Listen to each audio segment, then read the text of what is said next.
Hi, this is just going to be an update about the AliExpress video that I have on my channel. After thinking over this for a long time, I've decided to unlist the video. When I made the video, I had been in the hobby for a decent amount of time at that point, but maybe compared to a lot of the other community members, my time in the hobby would be considered relatively short. I had seen a lot of posts on Reddit where people would show off their keycaps they bought from AliExpress and Taobao, and it always seemed like the community just couldn't agree as to whether these copycat sets should be supported or not. A lot of the conversation focused on pricing and the manufacturers, but I feel like the most important aspect of this problem was often left unaddressed.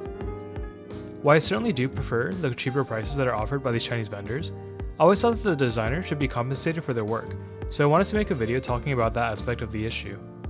I have been very fortunate that a lot of people who have watched the video have left very respectful and insightful comments.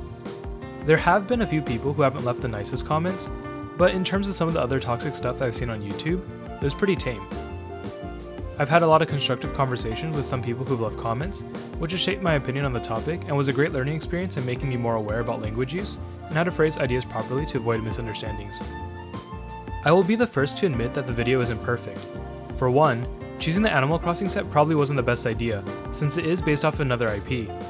But I think the general point of design theft still applies, and I hope that this poor decision didn't make people dismiss the issue as a whole. Like I alluded to before, there was some phrasing and wording that could have been better to avoid misunderstandings, and to make it clear what I was trying to get across. The goal of the video was just to bring attention towards how design theft could impact the designers. For most people, they do it out of passion and love for the keyboard hobby, and most designers aren't able to do this as their full-time job. It's extremely disheartening when you see something you put time and effort in get stolen by another person, and see them profit off of your work while you get nothing in return. It's an issue involving morality and people have different morals, but I hope that my video did manage to bring light to this issue, and maybe convince some people to support the designers, rather than buying the copycat sets from AliExpress. Since the making of that video, there's been a decent number of budget sets that have been released by designers or sold by vendors, which gives me a lot of hope that the hobby will be even more accessible in the future. Thank you for watching my videos.